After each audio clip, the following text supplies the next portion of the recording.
Today, we're going to talk about what is spiritual awakening and how to apply it in a career change.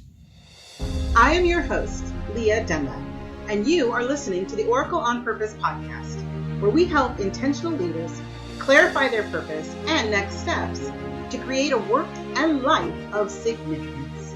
Are you secretly ready to give up? Do you have thoughts of just not showing up anymore? Just turning off the phone, staying in bed, avoiding everything because somehow it all seems so pointless. You're not alone. Over 20 years ago, I found myself laid out in bed, completely distraught, unable to get up, unable to go to work, unable to even take a shower. I was lost. Something was wrong. And as I lay there in my bed, days upon days, I started to keep feeling like I was just losing touch with everything. Nothing seemed right anymore. I felt like I was drowning in a black sea. All around me, nothing but water, nowhere to go. And I remember calling out into the empty room, I just can't do this anymore. And like a thunderclap, the voice of the Oracle was back. And what I heard next shook me. She said, if you don't swim, you will die. Now, many people say that spiritual awakenings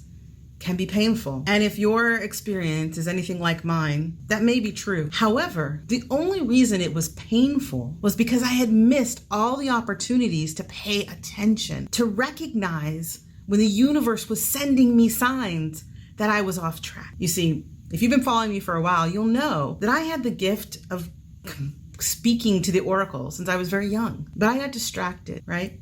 I had shiny object syndrome, and I went off on a wild tangent, took a wrong turn, and wandered around in the desert like Moses for a while. But that particular day, when I looked at my life and my work, and I knew that I wasn't doing what I was really meant to do, all holds were off. You see, in that moment, I suddenly felt shaken out of my fog, the clarity of what I was giving up just to stay stuck, to stay small, to stay safe. But it wasn't true. I wasn't safe.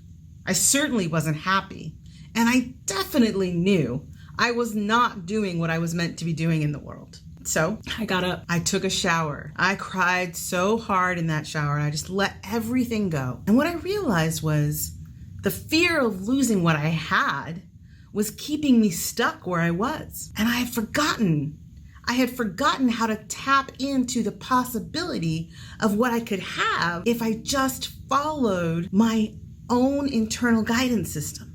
If I had just started listening again to the Oracle and the guidance that was being provided, I could get free. It took time, it took commitment, it took steps and steps and steps, sometimes falling down, sometimes not. There were definitely highs and lows in between there and here. However, once I got focused, once I really let that guidance, that awakening take me to the other side and show me the horizon that was possible, right? I got to look out and see what was really waiting for me on the other side. And I kept my eye focused on that. Everything kept moving towards more growth, more opportunity, more chances to be really aligned with the work that I did, the people I served. Most importantly, the reason I was here. I would even say the reason I was given the gift of speaking to the Oracle in the first place. So if you find yourself in a place where you look out every day and you wonder, what's the point? Why am I getting up again? Why am I going to work again?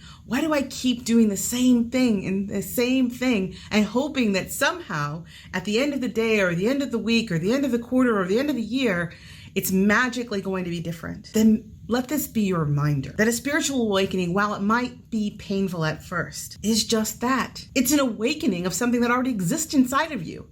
It is the very thing that you were created to deliver. And if you lean further into that, then the supposed comfort of what you know now, you may just find yourself in a place where you are actually doing your real work in a way that fulfills you like you've never imagined before. Look, the possibility of you existing is so astronomical that it goes without saying that you are here on purpose. And when you look at what it is that's calling out from that deep place, right? That moment where you suddenly look at yourself in the mirror and find the answer to, what am I doing here? And then you do the one next thing that comes to mind to get yourself out of that space. Now, this could look like changing careers or relationships. And when it looks like changing careers, I like to let my clients know this. You don't have to burn all of the bridges right off the bat. There is a way to get from where you are now to where you want to go with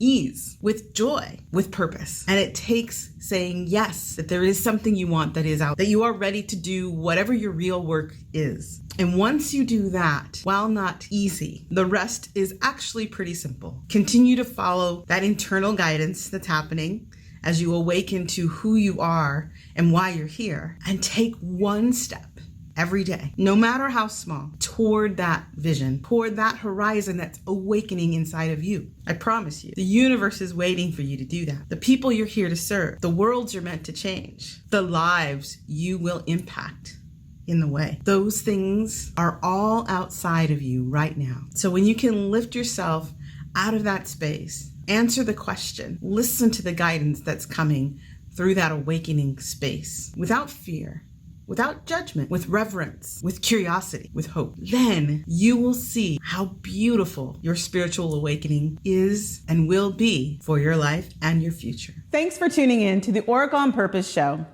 If you found value in this episode, we'd appreciate you leaving a comment. Also, you can subscribe and ring the bell if you haven't yet. If you'd like to get clear on your highest vision and next steps, go to oracleonpurpose.com. See you next week.